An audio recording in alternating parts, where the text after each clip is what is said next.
Test, test. Mic check.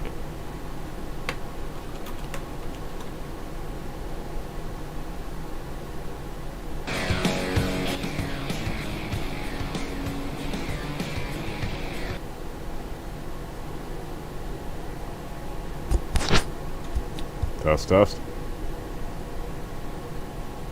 Mic check. Ooh, that mic is shit. Yeah, well. Alright.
Hey people, it's Wall here with Wallcraft, and today we're bringing you lesson number 7.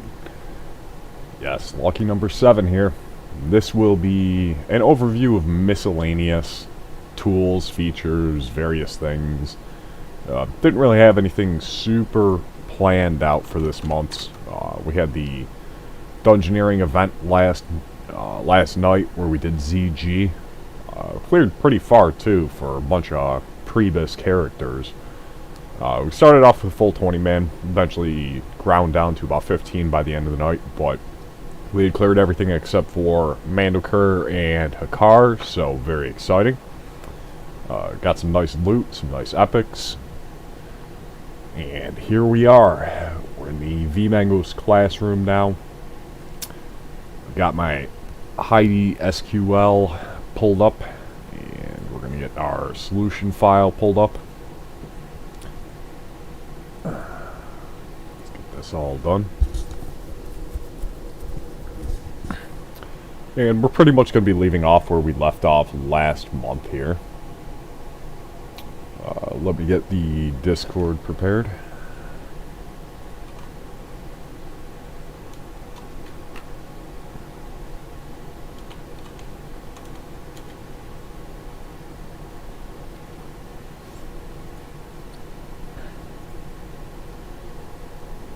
Alrighty. So let's dive on into it. Let's actually fire up the dev server here. We'll take a look.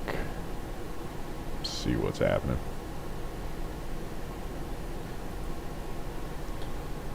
Go ahead and log on to the dev server. Before we begin, I'll show you what I've been working on for the past 2 weeks or so. A lot of stuff.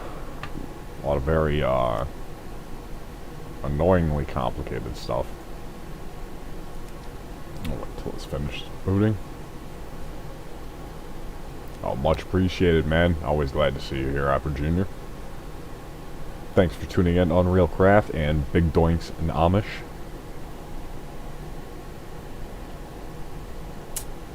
Yeah, alright. Should be all finished booting now. There we go. Oh.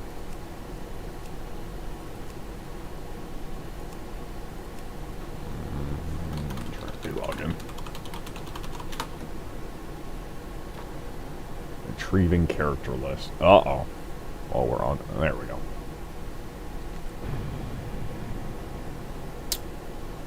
I gotta reboot server for honor maintenance. Let's log in and see what horrors await us. So this is where I had left off in terms of work. Let me just give you a little bit of a showcase here before I do any extended breakdown. I'm going to log out on this character that I've got here, the Shaman. And I'm going to log into my Paladin.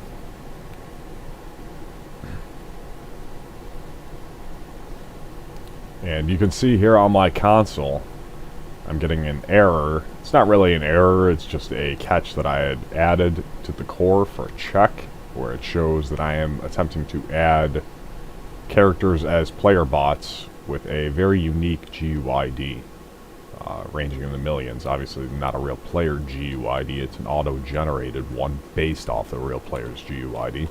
But here you can see my Shaman. This is my Shaman. I could even kill my own Shaman if I wanted to. He doesn't have any scripting right now. This is basically the shell function for what I'm intending. But I'm going to go ahead and log out on my Paladin. And this may take a second. Oh, that'd be why. There we go. Log in on my Hunter. Pull back up the console once more. You see my Hunter is dealing with some combat. Kill that guy real quick.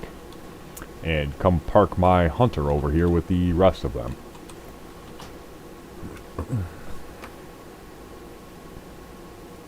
And we'll log in on more characters.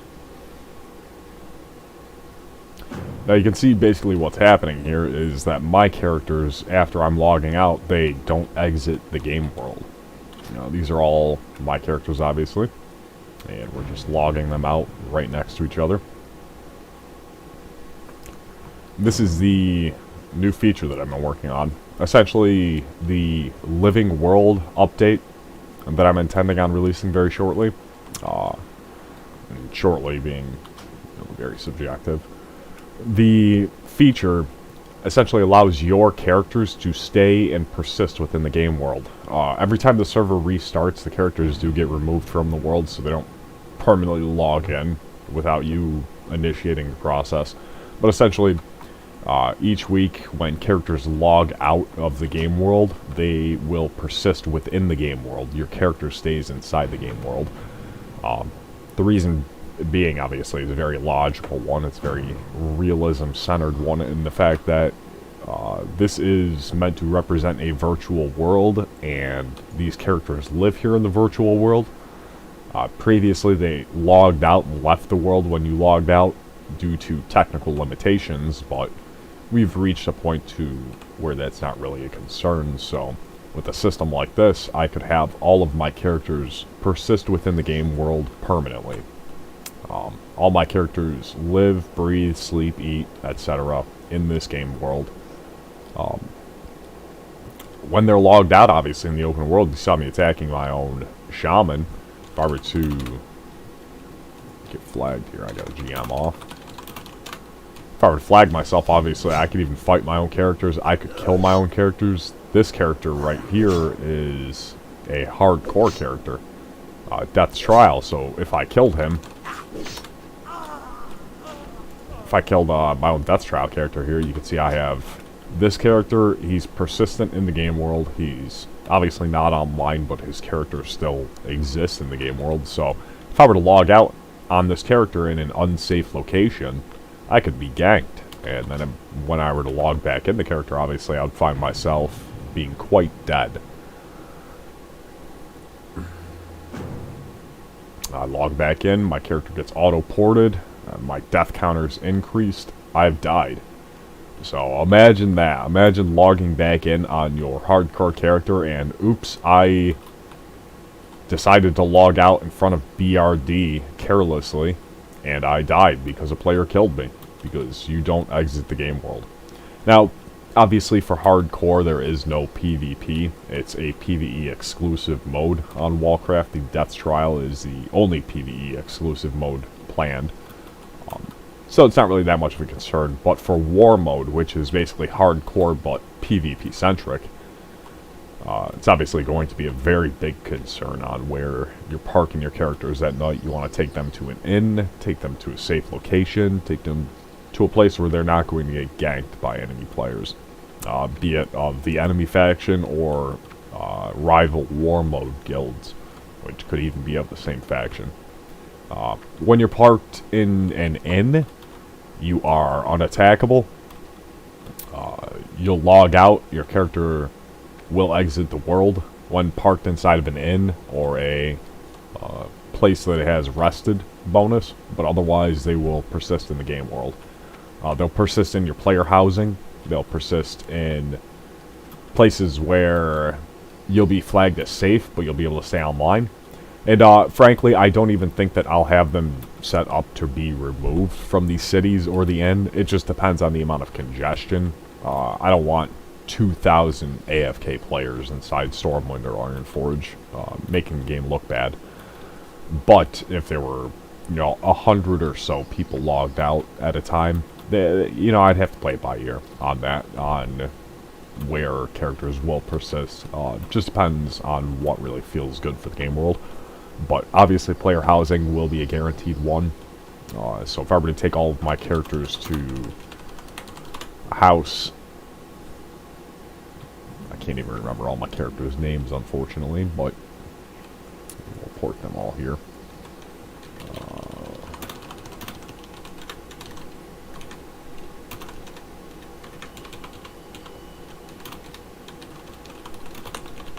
There we go. Add a key. And just say that this is my house. See what happens when I do this. This might not even work. Porting bots, I doubt will work right now. I still have to get that all set up. We'll take a look here.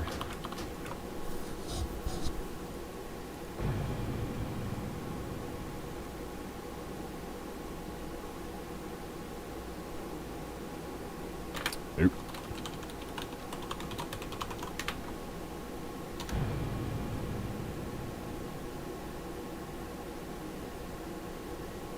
Yeah, it's not going to work right now. I'll have to reboot the server because the system is still in process of development. Let's see if I can get back on the Shaman, though. There's a lot of needlessly complex things that I have to essentially remove from the core to facilitate this new system.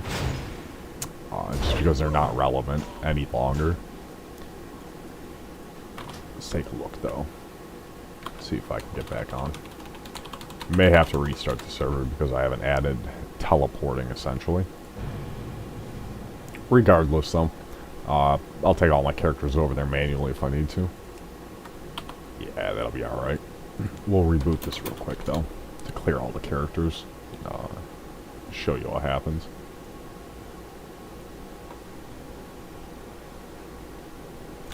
Let me take a look at the chat here.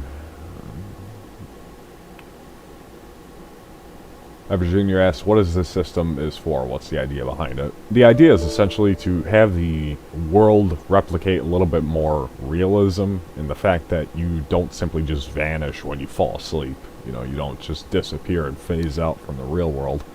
Well, neither should your characters. You know, your characters should persist within the game world. They should live in the game world, essentially. And those characters should be representative and part of the game world. So when your characters log out, or when you log out, your characters should persist. They should stay there. They should exist in the game world. They should, you know, be interactable to an extent. They should be functioning to an extent. They should essentially exist. At the very least, at the very minimum, they should persist. Now, the initial plan is to have it so when you log out of a character, they'll do a sleeping animation. They'll, you know, be laying on the ground with little Z's floating over their head. And this will allow you to essentially take a character to your player-owned housing, obviously. You go to player-owned housing, you'll be able to put them right up on the bed, and then when you log out, your character will lay down, fall asleep, and if they are, you know, persisting in your player-owned house, you will accrue additional bonus rested experience. Same goes for inns, cities, etc. But any of these locations where your characters are logged out, you'll be able to accrue rested experience by being there. You'll be, you know, obviously attackable if logged out while in a dangerous part of the world, in the open world, so you want to make sure that when you are logging out at night or logging out for your play session, that you take your character to an inn or a safe location where they're not going to be attacked by another player or an enemy. Yeah, and the long-term goal would be to take these offline players and have them essentially have scripting for things like vendor lists and shopkeeping, to where you could take your character, you could purchase a real estate plot, or let's say you get the lease for a building in Ironforge, you can open up your own shop. And then your character's inventory could become like a shopkeeper's inventory, essentially. So you take your character, you park them over in a shop that you've rented out in Ironforge, and you fill his inventory with different crafted items that you've made as blacksmith or something like that.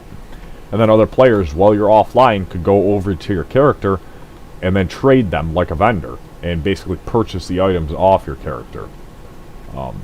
Tons of work for that system that I still have to put into the initial design process and the R&D, but that's more so of a long-term goal of the system, and one of the many things that I'd like to see come forth from the system is essentially players can function like shopkeepers. I could go up to my own players, my own characters, and I could invite them to a party, and then their AI would change from a shopkeeper AI to a party bot AI. And then I could go into a dungeon with my own characters, and I could have like a party of 5 of my own characters, essentially. In a dungeon group, or world PvP group, or even, attempting any of the game content. In terms of the player bot and the battle bot AI systems within that, they would mostly be geared towards the default VMangos player bot and battle bot systems. So don't expect anything super fancy. They're not obviously going to be up to the caliber of a real player, but I believe that it would be a fun interactive game option, being able to play with your own characters in a party. And I do like the idea of being able to go out in war mode, especially in the open game world, with several of your own war mode characters all under control at once, giving you a little bit of an edge in war mode. But again, that comes with the risk then of gearing up those characters and risking the items that are on those characters and the gear that's on those characters in war mode, because it's a high risk, dangerous PvP mode. So there's a lot of systems, a lot of intended designs here that I could advance on, but for now the basics are you log out, your character stays in the game world. Nothing really more fancy than that. Nothing really too more advanced than that. But I'm going to take all my characters for now, and I'm going to park them in this house.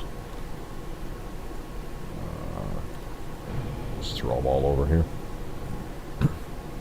My character Tram Hobo will be sleeping deep in the tram, says somebody in the chat.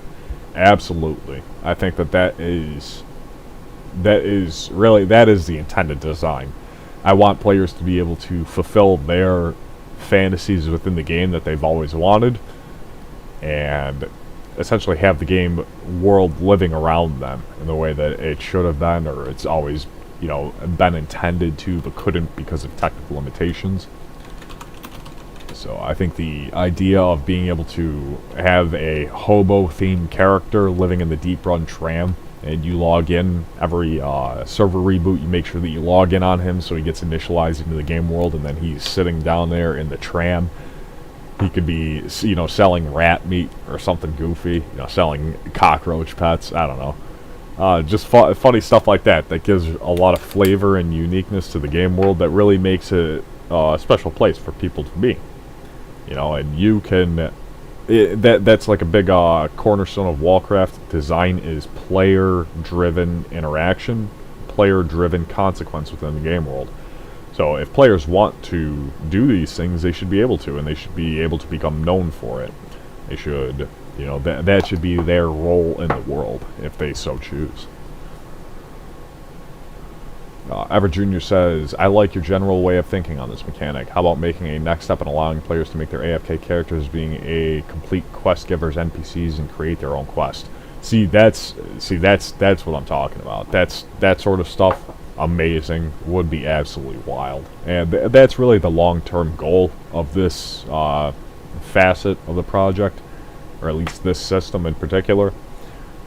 I would love to do something like that, where you could create your own quests and add your own quests to your own characters, and then people could, approach your characters in game and then accept the quests and, etc. Would be very fun. I think that's really the spirit of the game, and that's really what makes the game special. Stuff like that people have only been able to enact, essentially through RP, which, don't get me wrong, I respect anybody's playstyle, and I understand the appeal of the fantasy of RP, but to me RP has always just kind of felt weak, because none of this stuff is actually more than just pretend. It's just not it's nothing more than make-believe. With this system, with a system like this, it doesn't have to be make-believe. It's part of the game. So like the RP experience that you wanted as a player, it's now part and parcel of the game. It's a facet of the game. Yeah, let me get some more characters over here logged out.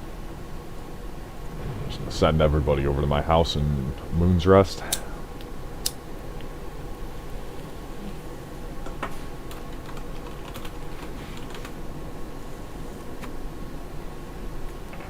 And you can see my mage. Mage is able to be attacked by my shaman.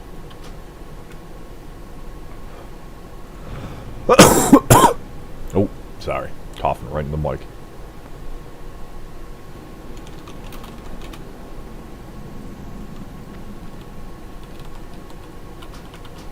Yeah, I can get these characters logged out here.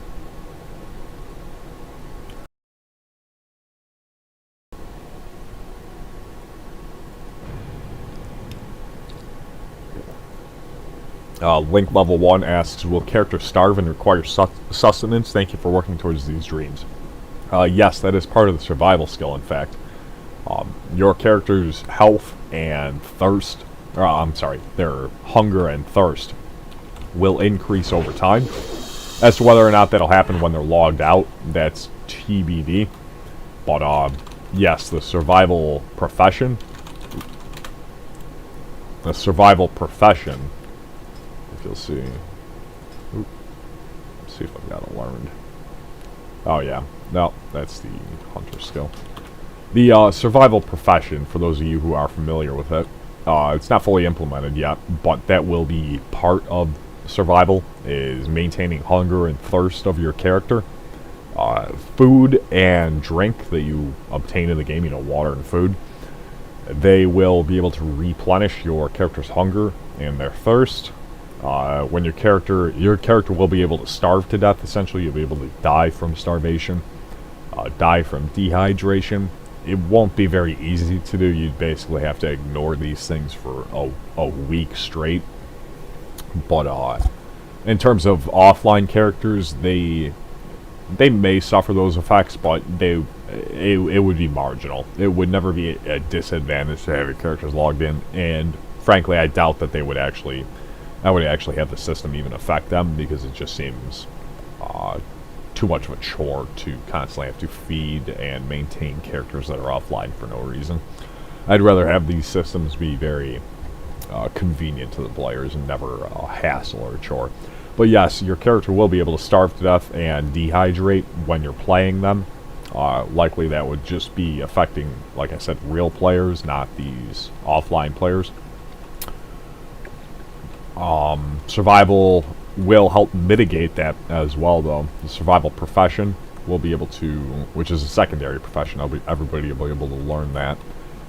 Will be able to help mitigate environmental effects, starvation, dehydration, various things that negatively impact your character. Weather gear is going to be introduced very shortly, still in the development right now for survival skill, which frankly will probably be the next thing that I work on, because I'd really like to wrap up some of the stuff, or at least advance it a little bit more. Right now it's very bare bones, the system's in game, but you can only make fires with it. So Ever Jr. asks, would it be great to have a system that gives a possibility to defend your AFK character? Something like, if the character gets attacked, it will not take any damage for 10 seconds. You know, there wouldn't be a system that just artificially makes people immune for X amount of time, because that's immersion breaking. But I do understand your sentiment of, oh, my character's offline and he's being attacked, but he's just standing there. So I understand that sentiment, which is why I wanted to implement the BattleBot AI in the first place, to where if enemies were trying to attack your home or your base, your offline characters would automatically just defend it like player bots. So that was the original intention. My goal isn't for players to have 10 of their own characters that they're playing with, or as somebody in the Discord earlier mentioned, where you would be able to rent characters or something like that to other people. No, nothing would ever be of that nature. You won't be able to invite other people's characters to your party if they're offline, basically, because that first off would open the door to abuse. You would have people who would lure your character out into the middle of nowhere, or a place where they're stuck, and then suddenly you log in and all 10 of your characters are in the corner of the Great Sea or something stupid like that. You know, way too much abuse potential. But I did want to implement the BattleBot AI system so that when you are playing War Mode, you have 10 of your characters that you have parked at your War Mode base helping to defend it. Even though they're, you know, crappy AI battle bots, they're strong enough to the fact that 10 of them versus 5 other enemy players, the 5 enemy players are going to have a hard time. So definitely helps bring a little bit more security and defense to your base for war mode. But that system, again, is still in development. It's a long time off. For now, I've just got the AFK characters. If you don't want your characters to be attacked, you just should definitely park them in a safe place where they're not going to be attacked. In the player housing system, once that's finished, they won't be attackable. You know, obviously I can attack the mage right now, but he won't be flagged here because it's be a safe location, etc. Player houses will be sanctuary flagged, so not too much worry about that there, but a lot of work to do on that, so stuff to figure out. Sabo asks, will characters leave the game world when logged out in an inn?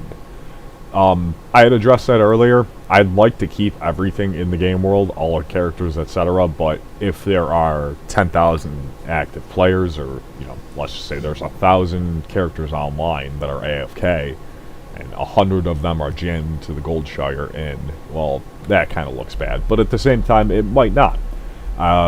If you'll notice the screenshot, I'll pull up the screenshot here, in fact, for the stream. Let's see. Pull this over.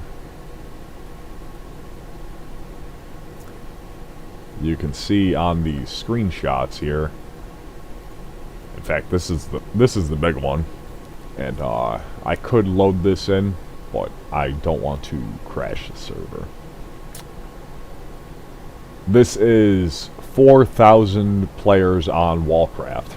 This is, in fact, 4,004 players on Warcraft. This is every character that's ever been created on Warcraft in the past 3 years, logged in all at once. This is the player bot system that's part of VMangos, and this is every character logged in as a player bot. All 4,004 at once. Very, very packed on GM Island. In fact, there's, in the screenshot, I think that there's about 1,500 players, maybe. Very low FPS. So I'd like to have a situation like this where you could go somewhere and see a lot of people. If it's about this many, it's a little too much, but this many is way too much. This is 1,500 people jammed on one screen, 10 FPS. This right here is probably about 200 in total, and it's very manageable. No FPS drops. There's 200 players on screen in one grid right here. No FPS drops, no issue. They could all be running around. So if the need arises, I would probably have players who log out be removed from places like major cities, capitals, and select areas. Maybe not inns particularly, but maybe just major capital cities, so that there's no situation where there's too much congestion. But it all depends too, because the system would allow me to add and remove players on determination. So if there was too many players in a single area, I would be able to use a function to randomly select and remove players from that crowd to thin out the crowd till the point where it's, it looks good. Basically, if there's a lot of players on screen at once, it always looks good, but it might not always play good, and it might not, always be good for the game. So, and this is, ironically enough, this is a system that some projects have used in the past, almost deceptively though, when they've used it, because they, and I'm not going to name names, but we know who it is. Servers will have 10,000 players, but then you go online and there's not 10,000 players. Quite clearly, there's not 10,000 people playing the server. And if you do find a massive amount of players, you go into a major city and they're all AFK parked somewhere.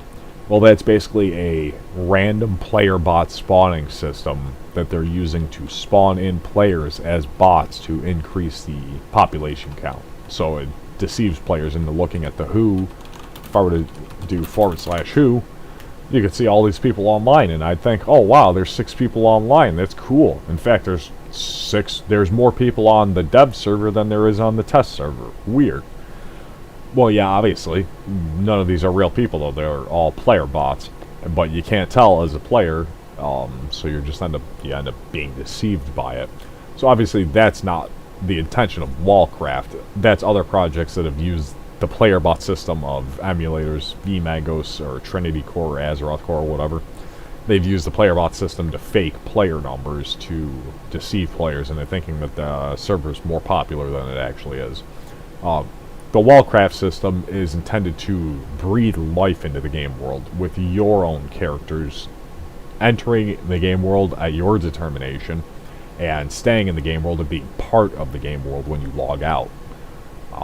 So whether or not I'll have them show up in the who is up for debate. I can actually toggle this off very easily, and you wouldn't be able to see any of the offline players in the who list. But at the same time, I do like the idea of having all of these players be presented, because these aren't just randomly spawned. These are characters who have logged in during the week while the server, basically between reboots. Because like I said, if the server were to reboot for the weekly honor maintenance, then all of these characters would be taken offline. So this is a way to keep track of basically who has logged in during the week and see who has played during the week or who has been present in the game world during the week. I think it's a very good system for seeing essentially who's been online during that raid lockout or activity, whatever you're doing. So yeah, I may keep the who enabled, but again, it really sucks that systems like this have never been developed further in the past, and so far have been either underutilized. There's been a few projects. I wasn't really aware of the amount of bot development done on Nictormoon. That's another project that has spent a lot of time advancing player bots, and I think really the only project that's spent a ton of time advancing player bots. But somebody sent me a video of somebody soloing AQ40 with a 40-man bot party. One person controlling 40 characters, the one that they're playing, and then the 39 others. And there's like a command interface, there's a control panel, essentially, add-on, that allows you to automatically issue commands to the bots. The player bot system, the party bot system, if I were to party bot, you can see all the party bot commands. So basically, I could have all of these macros, like attack start, attack stop, AoE, CC mark, focus mark, come to me, etc. I could add more functions too, like more advanced stuff that will like strafe, spread, follow select targets, etc. But then all of these could be added to like like Nictormoon did with the add-on that players can use and access, and then they have like a control panel. I should pull up the video, in fact, even. But somebody had sent me this, and it was very, very interesting. Let's see. Let me find them.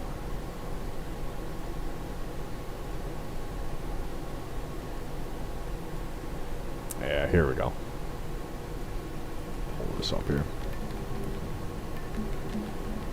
Yeah, this is Nictormoon Solo AQ40. You can see the 3 tanks, 25 DPS, 10 heals. And you can see it's all player bots. This is the player bot system, essentially. Your player bot systems are native to VMangos, and they control a lot of different things natively in the game in vanilla. Like when you normally log out, or if you alt F4 on a character, normally in vanilla and default vanilla, your character stays in the game world despite your client being closed until the character itself logs out and completes the logout process. So that's actually a player bot basically taking over your character for the time being until the logout process happens. Which is why if your character's logging out, you're alt F4'd, you can be attacked by other players, and your character won't log out. You stand up, and your character will just stand there until he dies, and then you're out of the world. But yeah, the player bots are pretty apt. They're not they're not crazy AI. They don't play the game for you. You control them yourself. But the battle bots do have a little bit of PvP functionality, and the player bots are able to cast their own spells and their own rotations as their classes. They just need to be essentially directed around. It's a very cool system. So somebody sent me this video yesterday, and I had seen it for the first time. We're just going to pause this for now. Somebody sent me this video for the first time yesterday, and I'd seen it, and I was amazed. I'm like, oh, cool. I've talked to Emil before. Then I've seen Nictormoon before, but I didn't know that the player bot system was able to do all of this, and it really got me thinking, like, oh, wow, I guess I can probably look into more player control for the bots. But in terms of Wallcraft design, it's not really, focused on the player bot interactions or the solo aspect of World of Warcraft. I'd like the AFK bots to be more so flavorful for the cities and the in-game world environment, where the players can become like shopkeepers and stuff like that. Not so much of having players use their own characters to control stuff, but I would like the idea of, like I said, these bots being able to assume BattleBot AI when it comes to defending your house, your property, your war mode base, even major cities. If they were to stay persistent in major cities, you had a bunch of horde attack in the major city, it would be really cool to have all of these AFK offline players who logged in during the week, all of their characters suddenly start defending the city, and they start casting spells. And imagine, you're in Ironforge, and there's 1,000 players fighting 1,000 other players, and you're like, oh, huge war going on, really cool. And it's just the city's automated defense fighting against a real raid of players who are trying to raid the place, and it gives it a little bit more protection. So, there's just a lot of thoughts bouncing around, but for now, the basic system, just getting the basic systems in place. Let me take a look over the chat here. Average Junior says, meanwhile, the owner of the account will receive the notification of his alt character being attacked, so in that way it would give a chance to defend it. See, I do like the idea of being alerted when your alts are being attacked. There could be an alert system, but in terms of stalling out combat damage for a period of time until the player can be alerted, it just doesn't really fit in immersion. I do like the alert system, though. I would definitely want to add something like that, during development, to where you are alerted when your characters are being attacked. That will be a system already intended for war mode, where when your base is under assault, you will be alerted in game, and you can then hearth back to your base and defend it. So they're not just sneak attacking you when you're not there, and then suddenly they capture it. It will take a minute process to actually capture the base, and you'll be alerted and have time to respond. So yeah, for the player system though, I would like the alert system, but in terms of forestalling it in any way, it's really just the player's responsibility to log out in a safe area. Let's see.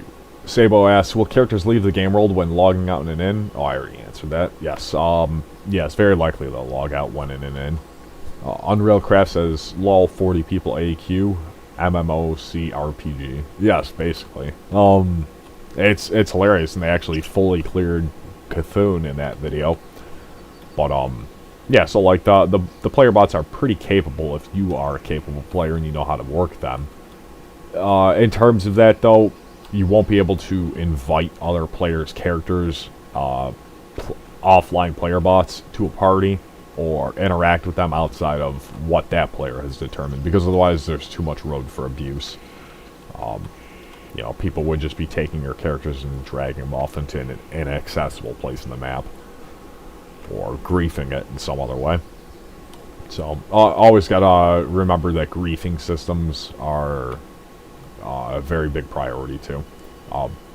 When developing something, as a developer, you need to always be conscious of how something can be griefed.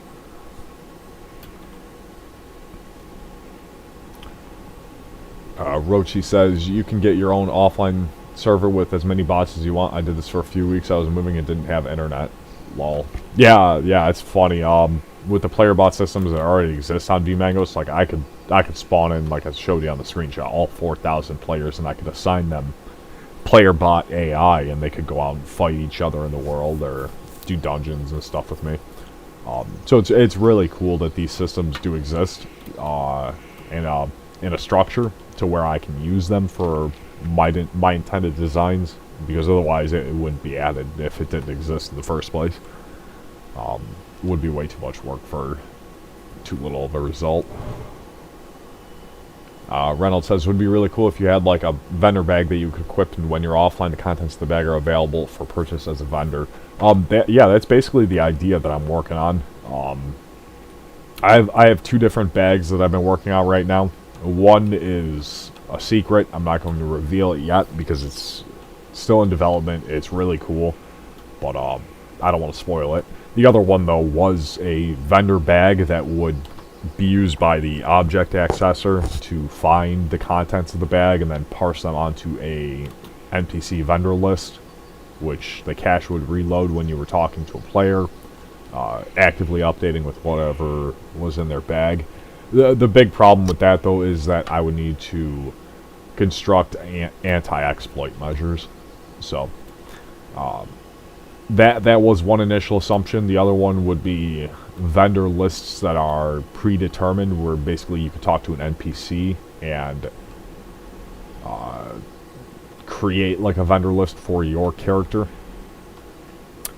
by offering the item on to the NPC. That's one method too, because then that basically destroys the item, puts it on an NPC, and then puts it up for sale.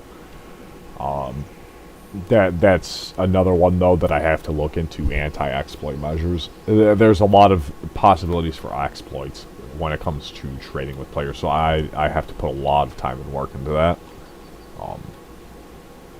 So don't expect any of this to be in the near future. I'll say that as a disclaimer. It's still a very, very long way away. Bonnie says, I love all your gameplay and system changes, plans for Warcraft, but do you plan to add custom quests, etc. eventually? Feels like that would be a huge ask for a solo dev. No, there's tons of custom. There's tons of custom quests already. Gotta go out in the game world and find them, though, really. There's a lot of custom quests, but I will say that the focus of Warcraft isn't like some other projects where it's primarily quests and RP elements. There are a lot of quests in-game, new quests, and there will be more added, lots more added. But at the same time, I don't intend to add thousands upon thousands of new quests.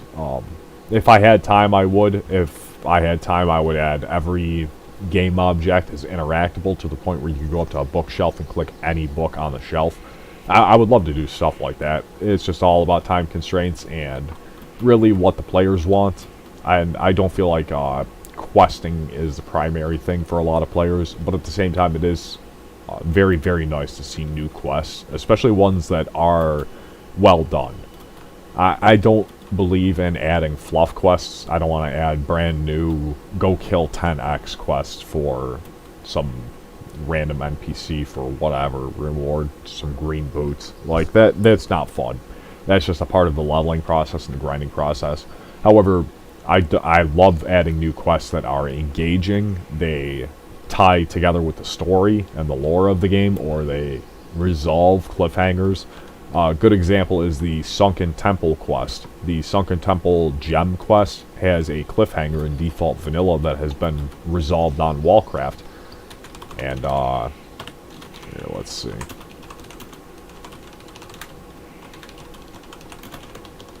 We'll add this. Alright, so we got this, gem. Oop, I gotta add the white one. The quest one. Yeah, so I'm gonna accept this quest real quick. And Kelly ST. Go to the turn-in area. A lot of people don't know this. And, you know, you turn in the Sunken Temple quest gem, and then you get the trinket. Well, I've got the trinket now. When you click on the trinket, you cast the trinket, you get a whisper from Irenicus the Chained. And it's because he is trapped, essentially trapped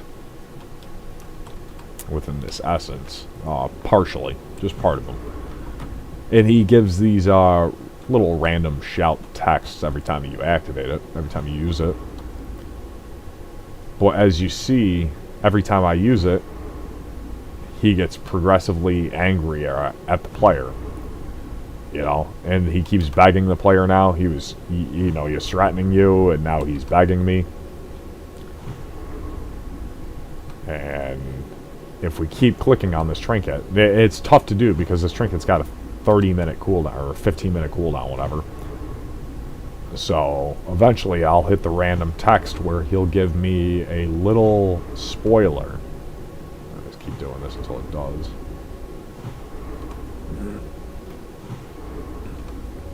Oh, there it is. It hurts so much. Etharius, my old friend, please help me.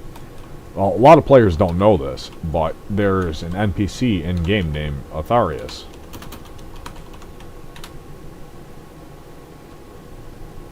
He is this knight, or this high elf in the Swamp of Sorrows. You can see I'm in this cave, Etharius' cave, in the southwest part of Swamp of Sorrows, and he's here. And Irenicus referenced him. So if I go to this guy, and I talk to him, and I've got the gem trinket on me, he'll give me these dialogue options, whereas normally he has no dialogue options. You just talk to him, and he just gives you this little dialogue. And I can ask, what's an elf like you doing in this cave? And that's normally all he says. But I say, do you know someone or something rather by the name of Irenicus? And then he'll give you all this text, this secret quest text. And then you can ask, what happened? He was rather malicious, etc. You can pause the stream if you want to read all this, but we're going to go through the dialogue here. And he gives us this item. And this is a new quest item. And the essence of Irenicus begins. And then, this is all default vanilla, by the way. This is all default vanilla. You can go here on any vanilla server. You can go here on Classic PTR and get this quest from this NPC. Nobody knows this, though. Like, nobody knows about this. It's very, very well hidden secret. Or very, very not well known. But if you'll notice, I get the Ysera's Oathstone. And I actually shouldn't have this. This was a duplicate. I get the Ysera's Oathstone. And he takes my trinket.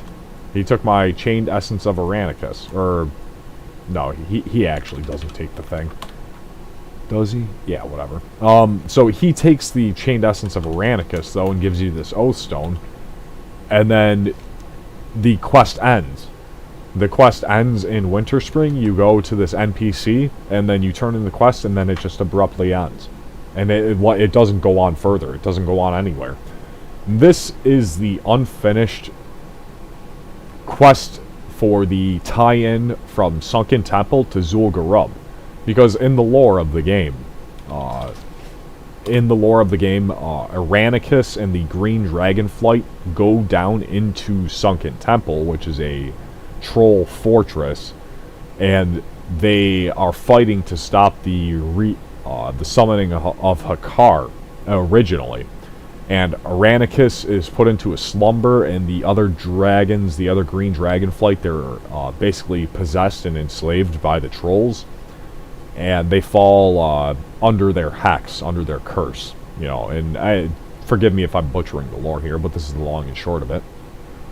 So, that's the reason why there's a bunch of green dragons in Sunken Temple, by the way. Like, a lot of people don't realize why you're fighting all these green dragons and why Irenicus is the last boss, and there's all these trolls here yelling about Hakar. And that's because Irenicus has been trapped there, and he is in the slumber. He's in the, basically the Emerald Nightmare. And he succeeded in stopping Hakar from being summoned in the first place. But then, the player who goes down into Sunken Temple gets the egg from Yakinya, and basically you do the quest with the egg, and you, as the player who defeated the Chained Essence, or the Shade of Irenicus, who was originally defeated by the Hakari Troll, you as a player go and you resurrect Hakar inadvertently. And that's like the entire Yakinya Egg, Sunken Temple Egg quest line. And that ties into Jin Alpha lore, and the entire Troll Kingdom and Hinterlands, and the quest for even saving Sharpbeak. And like in all the lore and all these quests in Vanilla WoW, they all tie in together to this lead up of the story for Sunken Temple, which transfers into Zul'Gurub. But the quest that connected all of this originally, the original quest that had you take the Chained Essence of Aranicus, the trinket that you get from Sunken Temple, and take it to this high elf random NPC who, by the way, is a dragon. This guy is a dragon. He's just a high elf NPC, but he's a green dragon named Atharius. He's just under the form of a high elf, as dragons do.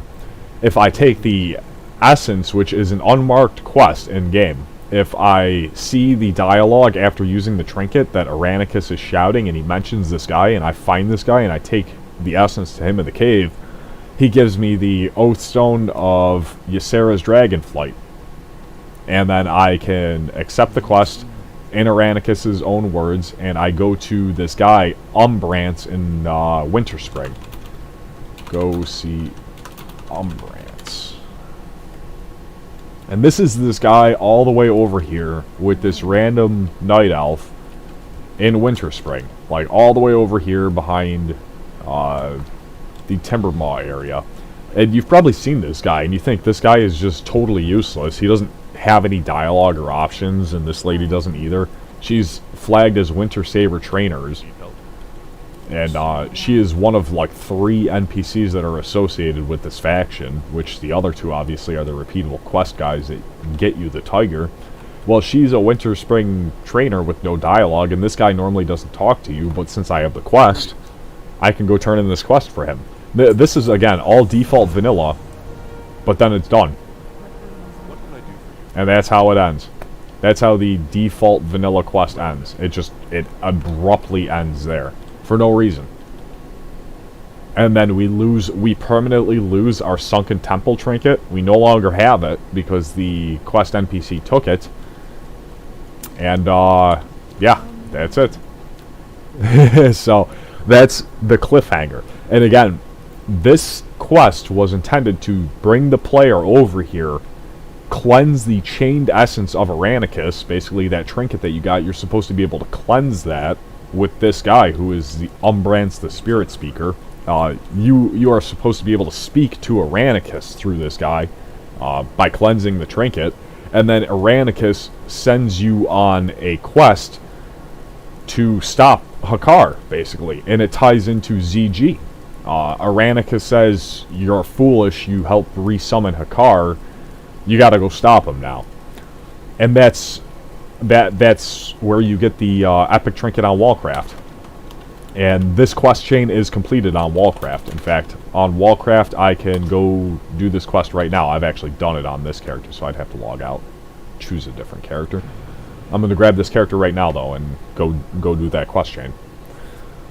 And we actually beat the boss yesterday when we did ZG, if you noticed, if you watched any of the stream or if you were there. When we went to go do ZG, we fought the attunement boss. So I'm going to get the item, Aranicus. Yeah, item. Oop. Grab the white one.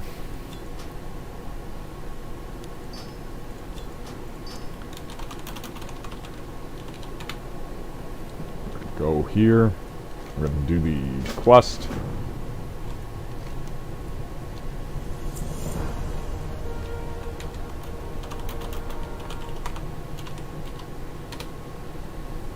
No, my vendor trinket. Tallies.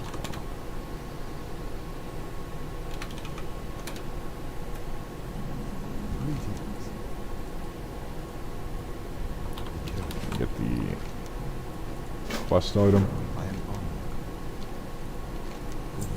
Yeah, see, so he takes the Chained Essence of Aranicus.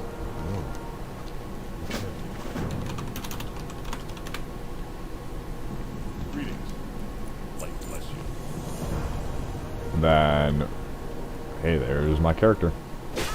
I think I actually completed on this character too. But basically the quest. Let's see, quest add.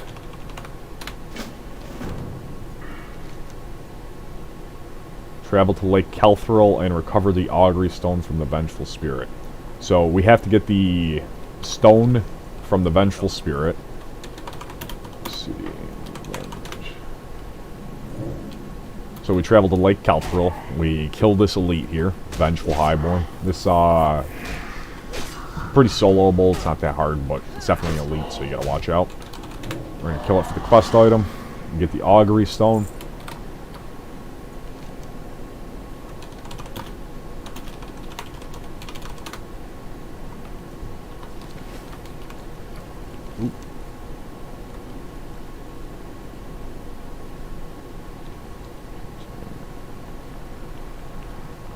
So yeah, we get the Augury Stone though, and we're gonna have to turn this in, and then we get the item. Let's see.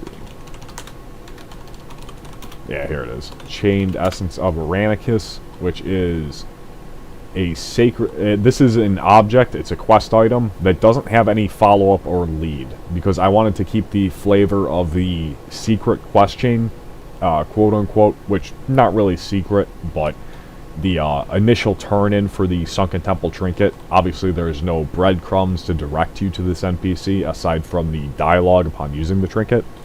So I wanted to keep the quest relatively hush-hush, but I will show you how to complete it right now. So I have to find a sacred dragon site where I can commune with the dead spirit or the trapped spirit of Aranicus with this item. And we're basically told, alright, good luck, go find a sacred dragon site. And there is some in-game hints, but you have to dig through the lore a little bit. Already existing in-game, of course, but if you're really savvy with the lore, you probably already know where this is. We're going to... I believe that this is it. Yeah, here we go. This is the right teleport. And this is an area that many people actually don't know about. I'm going to go show you how to get here, though. So you're going to the Hinterlands World Boss, where you got the World Dragon spawn. And if you go over here to the right of the boss, there's a little pathway that's pretty well hidden up into the mountains here. And we can follow this pathway up. And going up this pathway, you can see that there is a weird dragon burial crypt thing. There's like some cairn stones, some Stonehenge type thing with a dragon skull, and there's this blue glow. This was intended for something. This was part of the default vanilla map, but was never used. Totally forgotten area in this little corner of the map that you never have any reason to go here. Well, if you take the Essence of Aranicus here, we can actually summon Aranicus and we can commune with him. So, I'd have to log on to a character that doesn't have the full quest chain already completed, but regardless, this is basically what you do. You go here, you talk to Aranicus, you summon him, he gives you a quest. He basically says, alright, you gotta go kill this troll outside of ZG. You gotta soak this gem in his blood. This will basically give a warning to Hikard that I'm coming.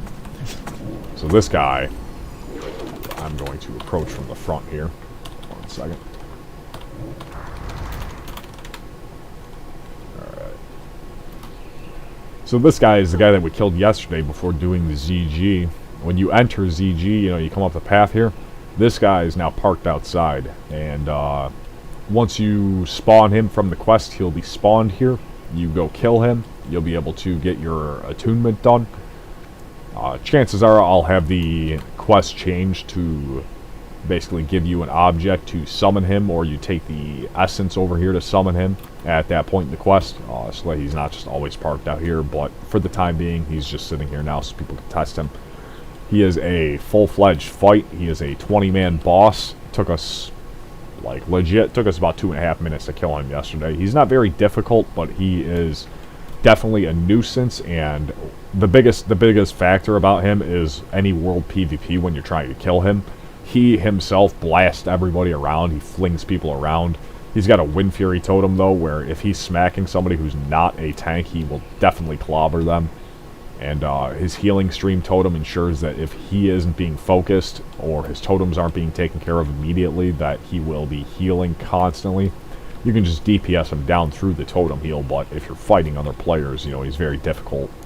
And he'll just keep regenerating very quickly to the point where, you know, he will wipe basically both parties.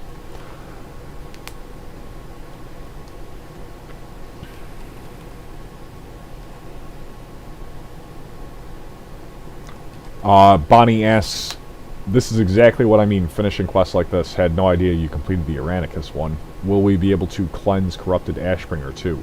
Yes. In fact, that's not added into the game yet, but I can reveal some things. It's very lore-centric in terms of staying true to vanilla, which is the hugest part of Warcraft, is continuing to develop and finish the unfinished systems of vanilla.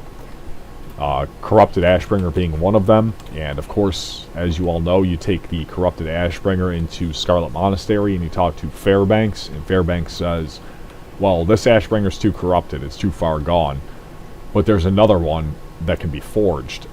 It has to be forged basically by the Mograine child, and Fairbanks, and you say, oh, well, Mograine's dead, and he says, no, he had another son in the Outlands.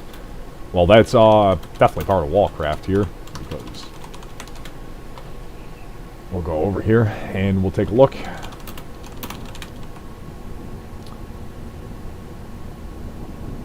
And you can see we approach the Dark Portal, and Doomlord Khazak, Lord Khazak I should say, is outside of the Dark Portal now on Warcraft.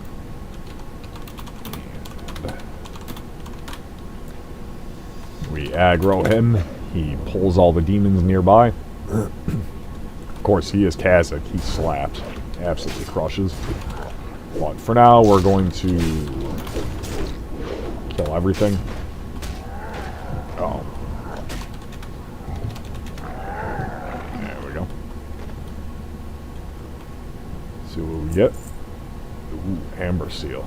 That's got nice resistances on Warcraft. Look at that. Look at that. Normally on default vanilla, that's 5 all resistances. Total piece of crap, and I don't even think it's got an intellect or whatever. Yeah, Warcraft, though, it's got some beefy resistances and some really good damage. And Empyrean Demolisher, of course, the best. Amazing. Amazing. Very nice loot.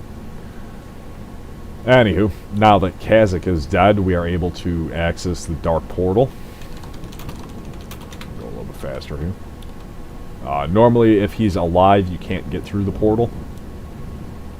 But now that he's dead, I am able to enter into Outland. And, of course, now that I'm in Outland, I can go and fly over to Honor Hold. And this is where I'll be able to find the long-lost child of Mograine. And, obviously, I'm not going to spoil anything else, but I'll leave it at that. Everybody knows the lore, though. They know what's coming. You know, you're gonna fix that sword up. It's gonna be all good and new. And of course, let's see. On Warcraft, it's definitely a little bit beefier. If you notice the stats here, it's definitely got a little bit more slapping power. Ashbringer, I can confirm, will always be the strongest weapon in Warcraft. There will never be a stronger weapon than Ashbringer. Ashbringer is the cap of weapon strength that you'll see in-game. The numbers might be subject to change slightly, but as it stands, this is essentially Tier 5 content. This is post-Naxx content, of course. I do plan on adding an additional tier after Naxx for Warcraft, and then there are things like Karazhan, which are lateral to Naxx. They are also Tier 3 content. Kara 20 being a Tier 3 20-man. But Ashbringer will always be the strongest weapon in game, and you will be able to obtain it. It's definitely going to be a very long, expensive, time-consuming, arduous, and mysterious quest line. You will not be given direct hints on how to complete it or how to obtain all the necessary things to complete it. It's going to be a mystery, and I can absolutely assure you that I might even keep it to where there's only one Ashbringer. I feel that that might be appropriate, but the fact is, lore-wise, it can be crafted. There's a guy in Outlands who's willing to craft it, so I probably will not keep it exclusive. You'll need to obtain a Corrupted Ashbringer in order to unlock Ashbringer questline, but yeah, it's definitely going to be exciting. It's definitely going to be the most powerful item in your arsenal. Nothing will ever eclipse it for a two-handed weapon. Yeah, we can check out a little bit more of Outland. Spork says, these mushrooms are awesome. Yeah, I love the old original Outland. And honestly, it looks so much cooler. I wish they would have kept the original design a little bit more. It's like these hellfire mushrooms and stuff. Yeah.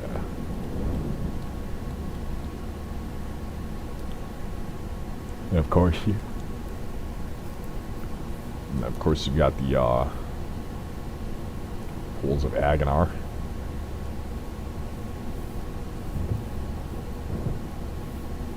He's a big boy. And Bonnie says that looks like a hunter weapon to me. Unironically, it's pretty good for survival hunter, but I'd still go for a polearm. And you have better options, honestly, as a survival hunter, just because polearms are so strong for you. Dead Knot says, "What's this? You made this whole area, or it's part of WoW Classic?" This is Alpha Outlands. This is actually from the Alpha client. Doesn't exist in the Vanilla client, and doesn't exist in Classic or anything like that. This is from original Alpha, pre-release Vanilla, and this is the original design for Hellfire Peninsula. This is backported into the, or I should say, upported. Technically backported. It was ported to 3.3.5 and then downported for Vanilla. But yeah, this is the Wallcraft Outlands, essentially. It's going to be accessible, of course, through the Dark Portal, which is only accessible when Lord Khazak is dead. He spawns approximately once a week. And the portal is only accessible while his corpse is around. So after killing him, you have approximately, I think, 3 days in total to access the Outland. The Outland will be a zone rich in resources, materials, and more importantly, world PvP. It's a primarily world PvP, open world focused zone with tons of things to collect, lots of resources to gather, lots of wealth to be made, and items to be acquired, but more importantly, lots of players to kill. And in War Mode, that makes it even all the more special, because War Mode, of course, is the high-risk PvP mode, so controlling the portal and access to the portal as a guild is definitely a quintessential Wallcraft experience, because it allows your guild to excel further beyond than any other guild.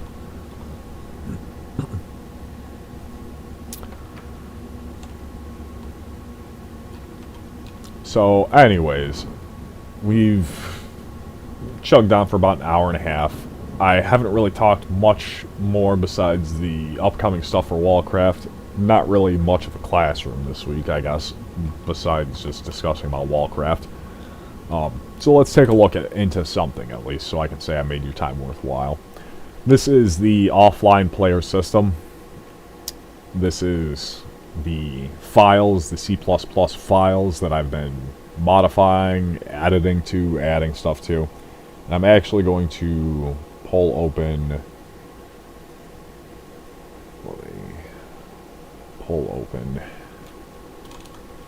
I'm going to pull open my Wallcraft repo and show you the commits. We'll go over some of the previous commits here. And see. All of these. I'm going to go 1 through 1. We're going to take a look first at the files here that were changed and modified, just so I can kind of help get you a little bit better of an idea. The character handler, CPP, player bot manager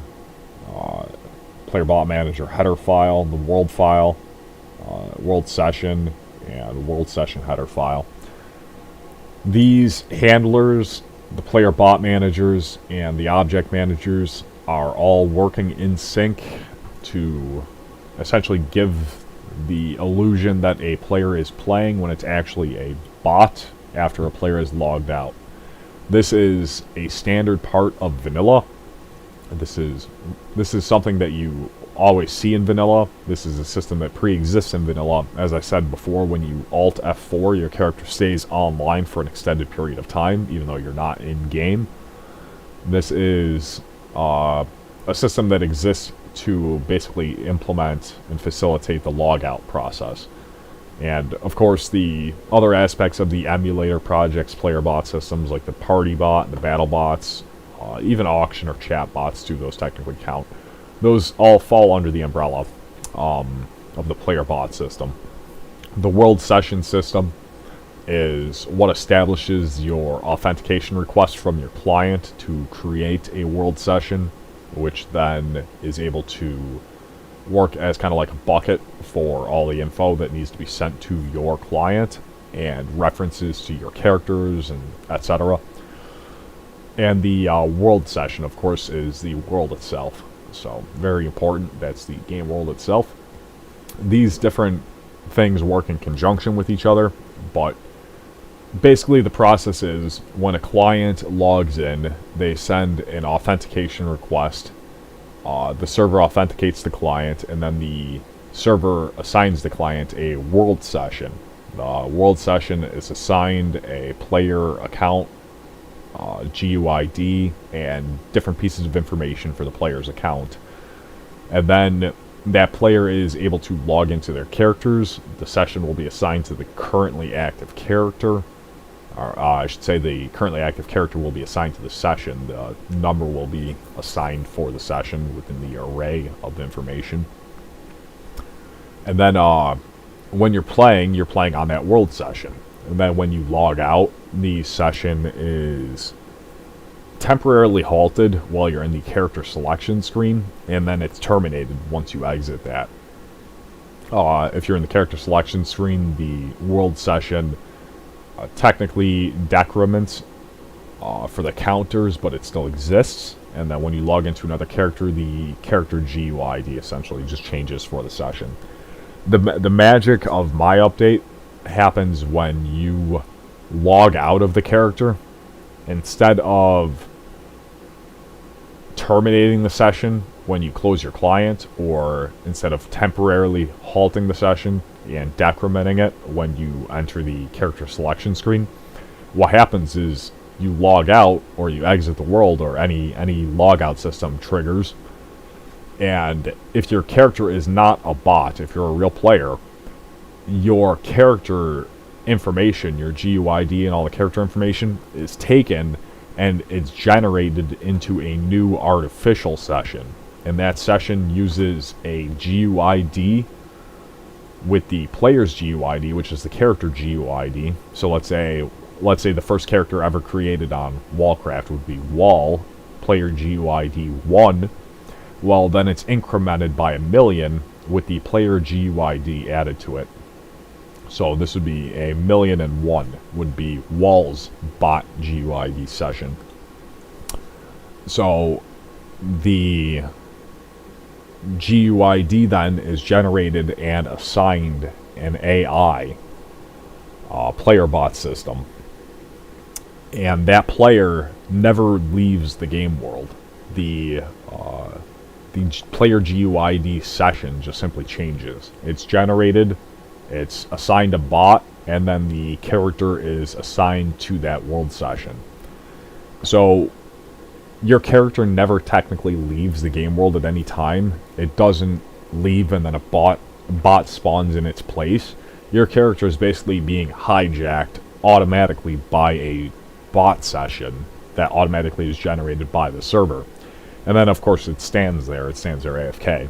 But the system is very complex because you need to properly access the objects, you need to properly access the get map calls, and ensure that any references are being properly deallocated or destroyed. The world sessions need to be properly destroyed, and there's still some work that I have to do in terms of this, because the problem I've been having right now is the way that the client handles the world session system. I really should just rewrite the entire world session system for when it's generated by the client, so that the client interacts with it a little bit better, because kind of I've got band-aid fixes making it work right now that need to be properly fleshed out. But the biggest problem though was when players log out to the character selection screen, you're still technically on that character, and you're still on that session. So the game currently thinks that there's two characters. So basically what I had to do was add checks for everything to find out whether or not that character is showing as a bot or a player. Because otherwise you would trigger a logout request twice from the bot and from the player against the same character. And one would happen first, and then the other character wouldn't have any objects to access. They're all dereferenced null pointers, and then you have a crash. So I had a lot of crash catches, essentially covering it, where essentially if there is null pointers being thrown, it would just return and exit. But then that throws off the counters for the total player amounts and the iterators for the player accessors. And then when you shut down the server can't shut down safely, and it'll crash on shutdown, which means it's not safely saving. So there's work that I need to do to rewrite the world session system to better accommodate this. So right now it's just in showcase mode. Obviously everybody was able to see it. You know, if I were to go wall right now, we can see him logged into the game world. But if I were to do bot info, I can see currently online 1 player, 6 bots. We have 1, 2, 3, 4, 5. And there's Druidy. Oh yeah, Druidy. 6, which is the other one in Winter Spring. So we have 6 bots, 1 player online. So accurate count when we do this. But if I were to log out and access the character selection screen, we can see bot info, 1 player and 7 bots, which means this character is now existing as a bot, but my session is not terminated yet. I'm still on the character selection screen. I'm still technically in the game world. So if I were to do a server shutdown now, I would probably crash. Fix this problem. Okay, so you can see the crash catch, which I'll take a look at real quick. Server log. Oh no, my font from earlier. It's still too big. 12. Yeah, good enough. Let's see. Yeah, you can see this crash alert. Crash. Fix this problem by correcting world sessions. This is just a catch that I added, so this is an alert that I added.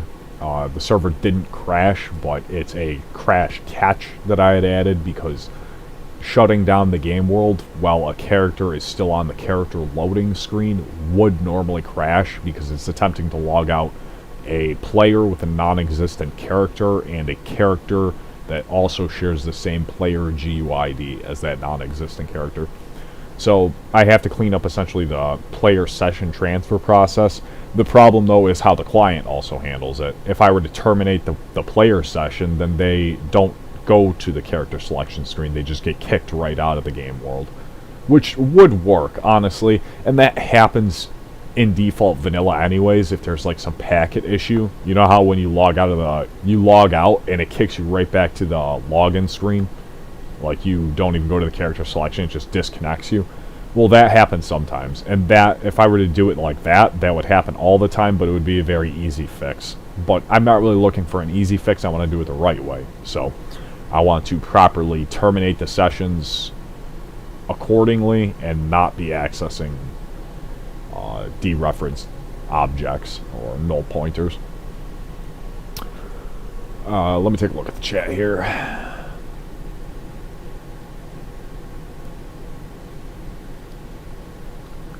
Are you going to try Warmane's PTE? Also, thoughts on Felmist. Huge fans of this project, by the way. Lore is everything. It hits the spot like nothing else. TWoW has some dubious things, IMO.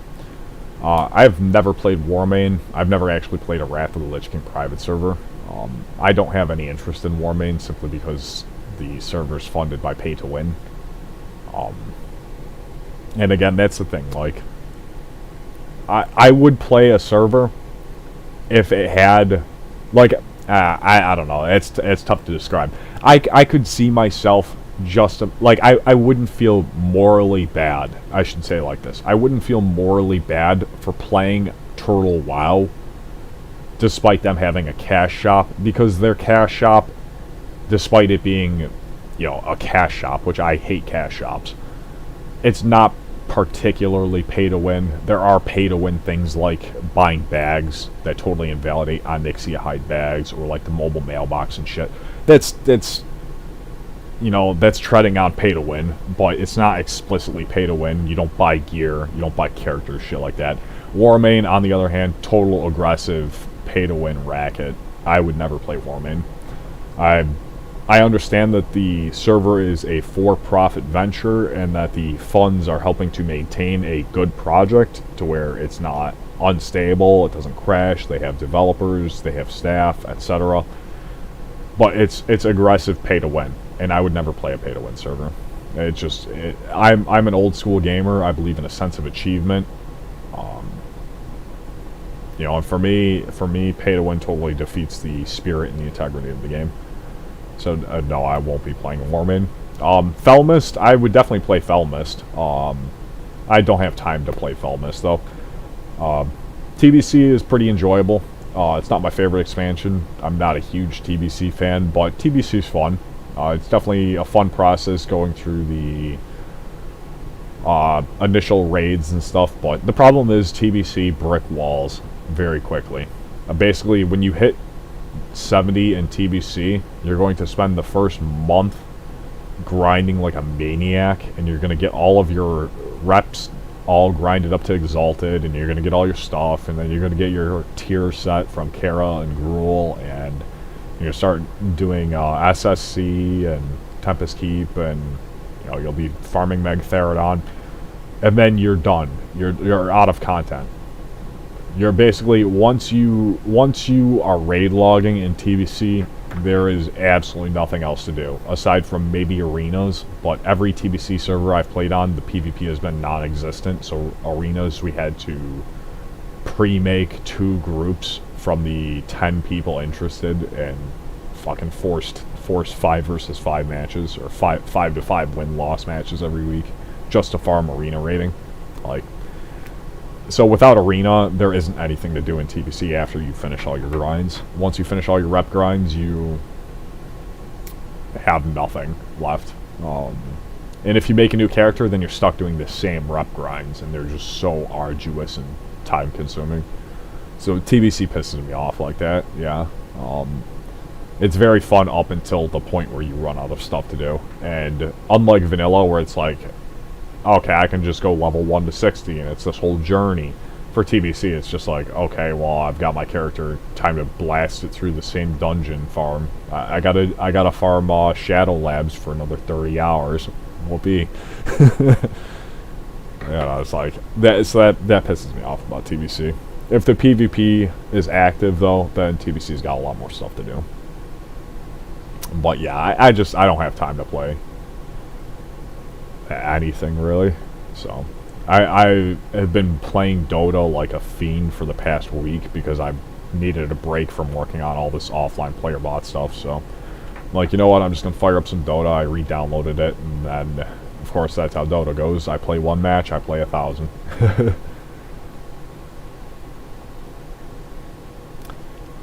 Average Junior asks, how about the server survivability? Will the server not crash from all the accounts being online all the time?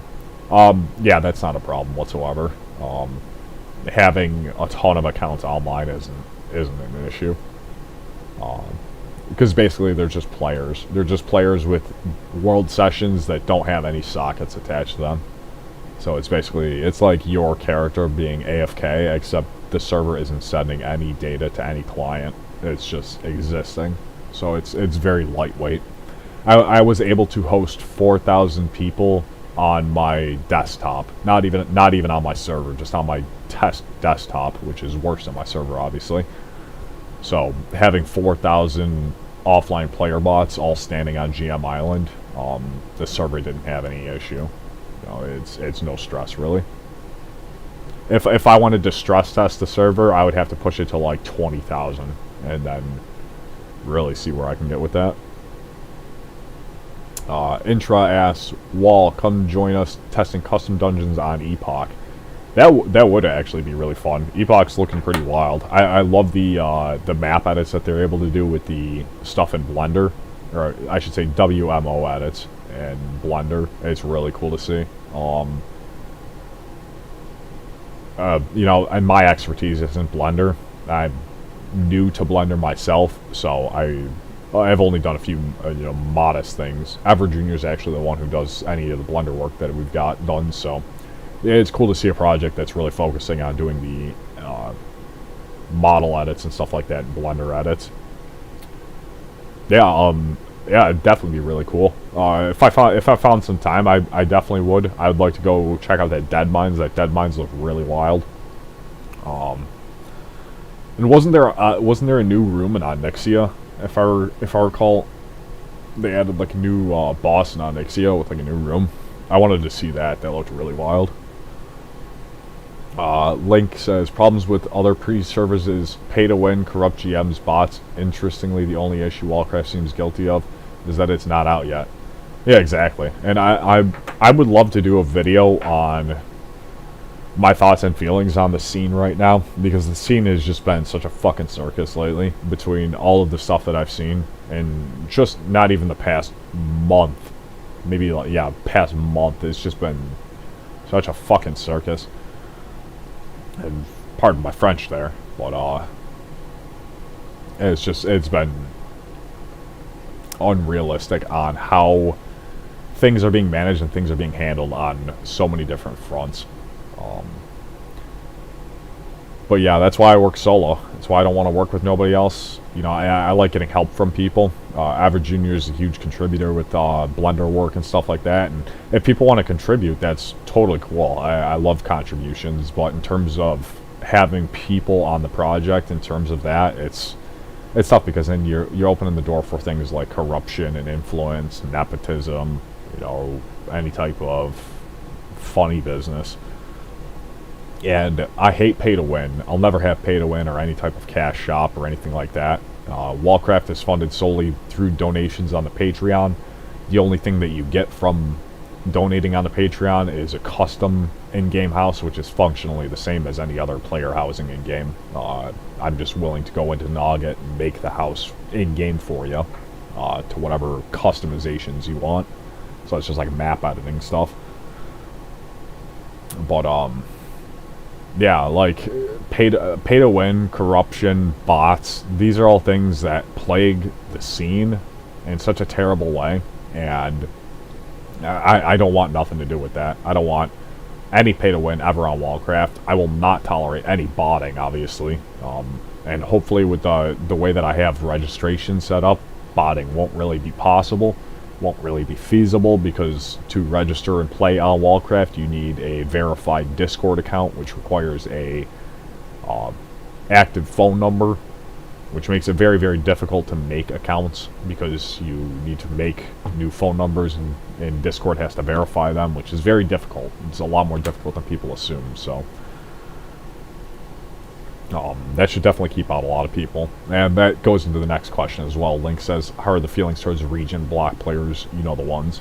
With the registration system where you have to have a verified Discord account with a verified phone number, region blocking isn't necessary, because it's just not a problem at that point. You'll have some people, you'll have some Chinese or Russian players basically, that have Discord and they have a phone number. If you go into the Wallcraft Discord, I think RTZ and Logical are both Chinese. They have Discord and they have phone numbers. But for 99% of those players, it's just not accessible.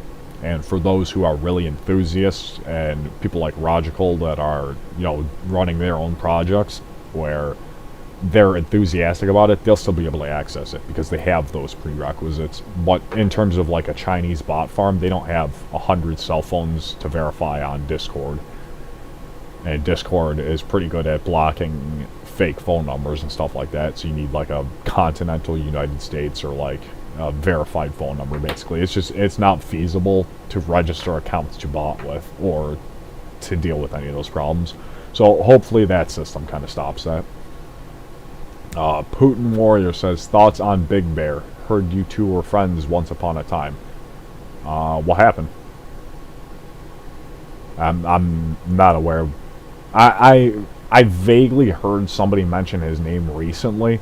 I know Big Bear. I don't know what the deal is though, or what you're referencing. So you're gonna have to clue me in on that.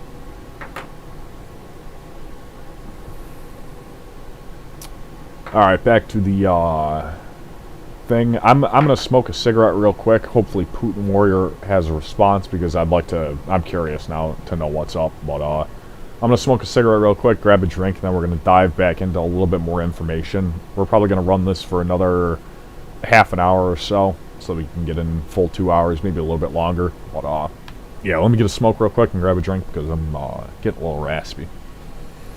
Stay tuned, gamers. Be right back.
Alright, we've returned from a smoke break. Sorry for the abrupt cutout of the music. Should have lowered the volume there.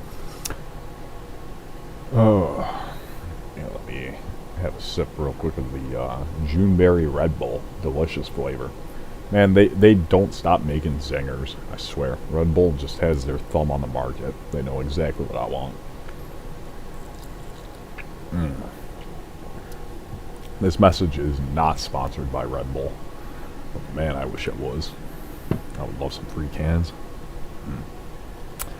Anywho, we're back in the action. We're back in the saddle here. Putin Warrior asks, he was in Zoo on Everlook for a bit, but he quit and haven't heard from him since. Remember, someone was in the VC the other day talking about him and said you knew him from another server. Yes, we used to play together on several different servers. I met him on V+. He was leader of another guild, and we played together there. He still is in the Warcraft Discord, I think. I don't know if he left. He might have deleted his Discord, in fact. I don't see him on Warcraft Discord. He was on here for quite some time. Let's see, am I not searching? Yeah, looks like he might have deleted his Discord. Not too sure. Spork says Epoch seems cool. Yeah, Epoch looks wild. Yeah, I'm really excited to see Epoch. I wish I had more time to play stuff myself, because Epoch would definitely be a server I'd like to play. The Epoch uses Wrath of the Lich King, though, client, doesn't it? It's not vanilla client. That's like a big goal of Warcraft, is to advance and push the vanilla client. The default vanilla client, preferably. I'd like to use the unmodified default vanilla client with just the custom patch for my work. There's a lot of things that I could do with the custom client, or especially the Wrath of the Lich King client, that'd be a lot more advanced. But, and a lot more compatible with the editing tools. Unfortunately, vanilla isn't very compatible with a lot of things, so there's a lot of limitations on what I can do, and there's a lot of extra work to this stuff that I have to do because of the limitations of the vanilla client. A lot of stuff has to be edited in hex editors and stuff like that.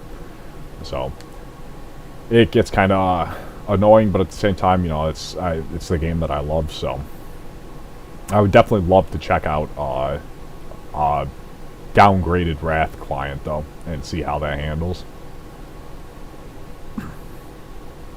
Spork says Warcraft is sponsored by Red Bull and Saudi Arabia. Unfortunately, apparently Gmail does not allow you to send emails to the House of Saud. So we did try that previously. We did try and elicit a sponsorship from the House of Saud, because I had assumed that perhaps there is a oil baron out there who would love to sponsor a vanilla World of Warcraft project. Unfortunately, Gmail does not seem to think that it's appropriate for me to send emails to Saudi Arabia. So perhaps I'll have to retry that with Proton Mail or any other quote-unquote free mails. But regardless, Patreon is keeping me afloat for now, so we don't need that oil money. A Red Bull sponsorship, though, on the other hand, that would be awesome. That would be... I could imagine it right now, the Red Bull mini fridge sitting next to me, constantly empty. And me begging for more. Bonnie says, it's crazy how much you managed to push the vanilla client already. Thank you. I definitely want to see the upper bounds of it. I know that there's way more advanced stuff that's way over my head that other people like Damon or Faux Reaper would be able to do.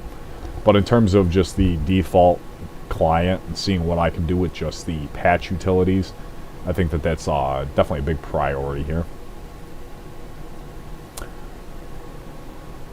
Alright, so back into the action on here. Let's go through some of these real quick before we close off the lesson here. This is the last few commits for the offline player system, and we can currently see here some of the edits that were done to make this. The handle player login function now creates a fake GUID for the bot, and you can see that this is the function here. It'll access the object GUID for the player GUID for the login holder request. It'll get the GUID for the player.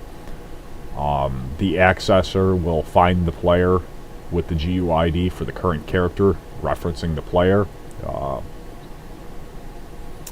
with a pointer here, and we can get the bot ID's unsigned 32-bit integer generated through this function that takes the player GUID and assigns it an increment of 1 million, so we can easily reference the exact player on a session-by-session basis. It makes it very easy to reference. If the character isn't a bot and there's not a current character within the game, this will reject. And this is just basically a catch to ensure that you're not logging out, logging in at the same time on a character as a bot is trying to generate a session. Otherwise it could crash the game, so this is just a nice little catch here. But going down a little bit further, you can see that I actually moved these functions up to the top. These existed previously. I moved them up to the top because they can be referenced earlier. Previously they didn't need to be referenced up until that point, but if you notice that the P current character has to be accessed before for this crash check, so we're accessing them earlier in the script here. And then of course the hacking attempt check has to check whether or not the character that's attempting to log into an already existing character is a bot. If it's not a bot, then it will reject the attempt. If it is a bot, it will generate the bot session instead. So if the character is already online, you can see that it will delete the bot. This is when a player is attempting to log in and a character that is a offline bot is already online. It will kick the bot from the current bot session and reassign that player to the correct player, or the character to the correct player. And you can see we're using the PGUID. We'll reference whether or not if it's a bot, and if it is a bot, we will calculate the GUID by decrementing it down by 1 million. And this gives us the proper player GUID saving function for the bots. This allows us to save the offline bots. Essentially, if you were to be killed, or let's say I saw an offline bot and I placed a buff on them, or they got the world buffs, rallying cry buff, and that player logged in, well, they have the buff still because their character got the buff.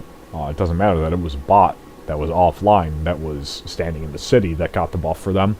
They were still able to receive it, so they log in, their character has the buff. We need to make sure that these transactions are being saved to the database. So we want to save it under the proper character.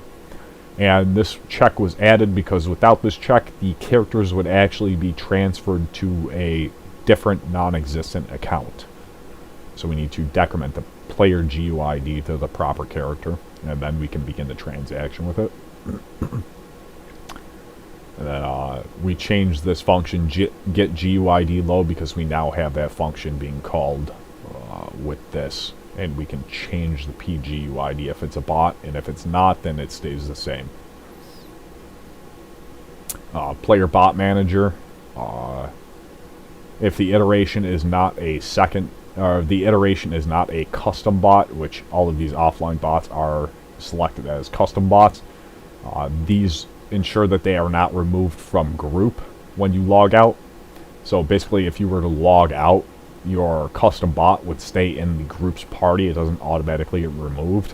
So this ensures that if you are in a raid, and let's say you have to hop onto a different character, you don't have to rejoin the raid because your player bot somehow logged in and then removed it automatically from the group. Then you can see the add bot functions. We gutted this out a little bit. We changed how it works with the temporary player bot GUID systems. And this is a lot to go over, but you can see where all of the new bot information is added, not based on account ID, but on the bot's generated ID. And this is because typically in WoW, with the player bot system, you can only have one player bot per account online. And if a player were to attempt to log in, the account would already be online. It would get kicked by the player bot system, or the player bot system would have to deactivate for that specific account altogether. So you couldn't have all characters online. You can only have one because it's assigning the player session based on the account ID.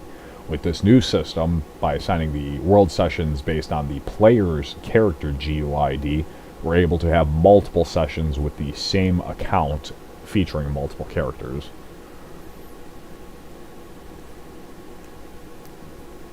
And then you can see just more functions for calculating the bot's GUID, adding the world sessions, creating the world sessions for the bot, setting the sessions for a bot, and then adding it to the bot active lists by adding it to the loading count and activating it. And we add this to ensure that they are basically being handled properly. If they are a bot or if they're not a bot, we can use the force player logout delay function. And then we need to bool whether or not it's a bot. And if it is a bot, we add it with the offline bot function using the player bot manager. And this function is actually deprecated. We don't need get bot GUID anymore. That was removed. You can see we changed some localizations from French to English. And we changed the bot system to no longer use the PB state loading system. They're always online. So this actually breaks the other parts of the bot system, which is something that I need to correct. I'm going to have to change it to add a new bot state where it's offline, or you know, some offline player bot, essentially, to where the bot is online but the player is offline, something to denote that.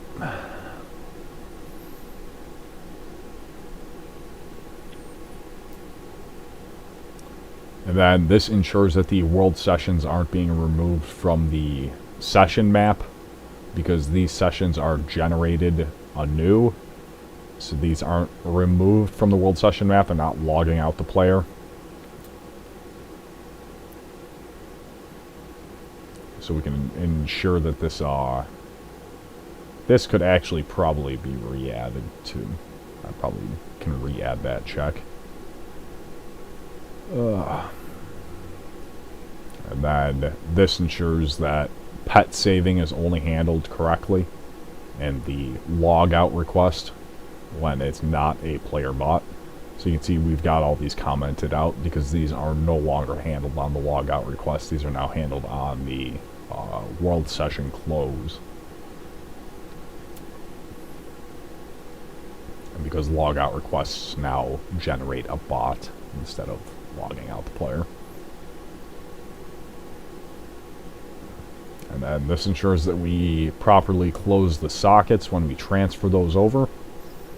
Make sure that we don't have any open sockets that we're still listening to. And a little bit more here, we'll go into more logout functions. We have more guild broadcasting. This is for master player. Master player is basically the social and friend list type things. That's the object manager for it. And then we use the function that's not very referenced many other places, but does exist in the core. It is shutdowning to ensure that the world is not shutting down when we're attempting to remove these objects from the map. So this only happens when the world is being shut down. These bots will only be removed when the world is shut down. Elsewise, they don't get removed. And this is just to ensure that the cleanups happen properly, which is why we saw that that crash alert earlier, which wasn't actually a crash, it was just a catch, was actually somewhere in this section. Probably don't see it right here in the comments, but the catch there is to ensure that, let's see, world sesh.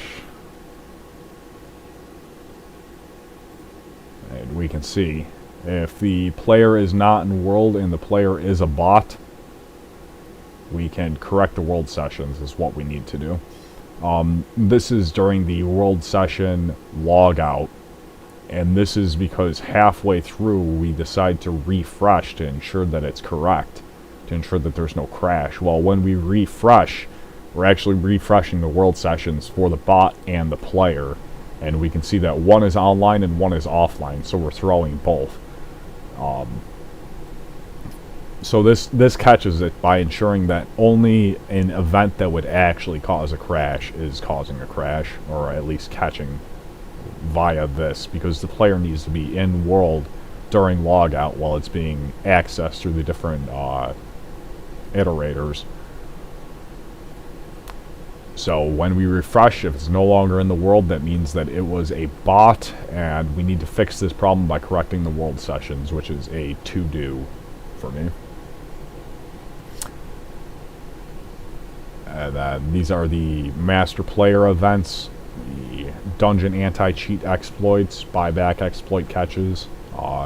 Again, players don't get removed from the group, so their group status doesn't get updated, only on shutdown, not on logout.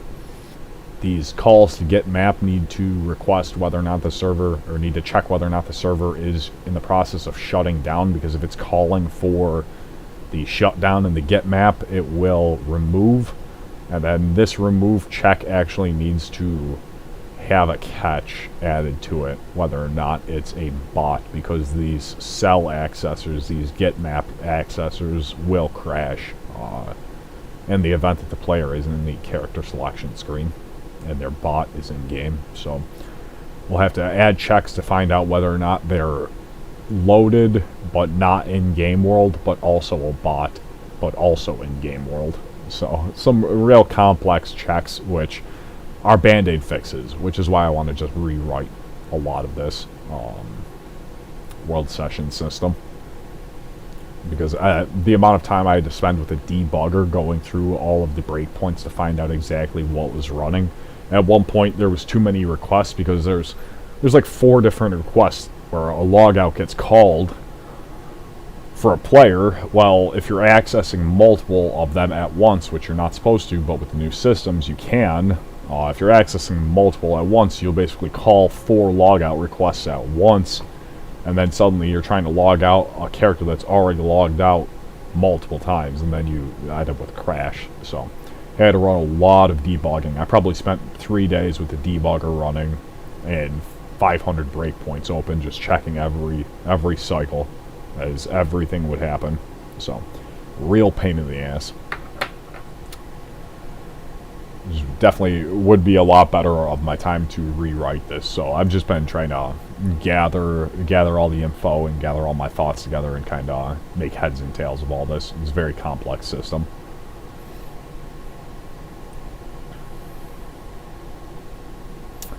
All right.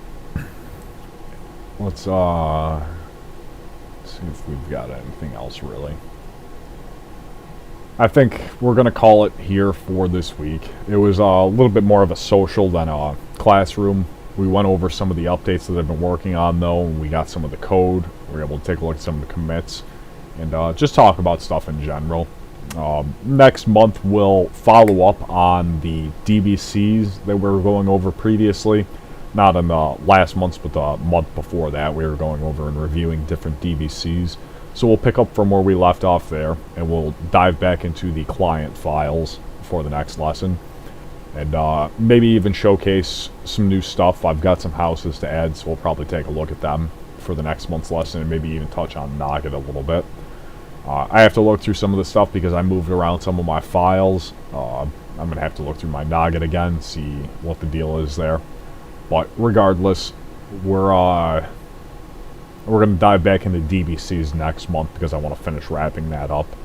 And we were like halfway through. Last I checked, I think let's see. We were probably down somewhere in the item range, which is about halfway through. We have to go through the spell ones. We'll skip a lot of the less useful ones, package, page material, stuff like that. You can figure those out by reading the wiki. But we'll go through some more DBCs And who knows, maybe we'll, like I said, maybe we'll do a house this month, maybe a few houses, because I've got a few back orders that I've got to fill for custom houses. So we'll take a look at them and showcase some of that, and take a look at Nugget a little bit. Either way, thank you everyone for tuning in. I'm glad you're able to hang out and talk for a little bit. Glad we're able to chat, catch up. Very happy with how progress is coming on the project. It's still a lot of uphills that we've got to cross here, and a lot of different things that we need to get taken care of before the game's fully wrapped up and ready for a beta launch. But we'll get there. All it's going to take is just a little bit of elbow grease. Thank you everyone for tuning in, though. Thank you for showing up, and until next time, see you then.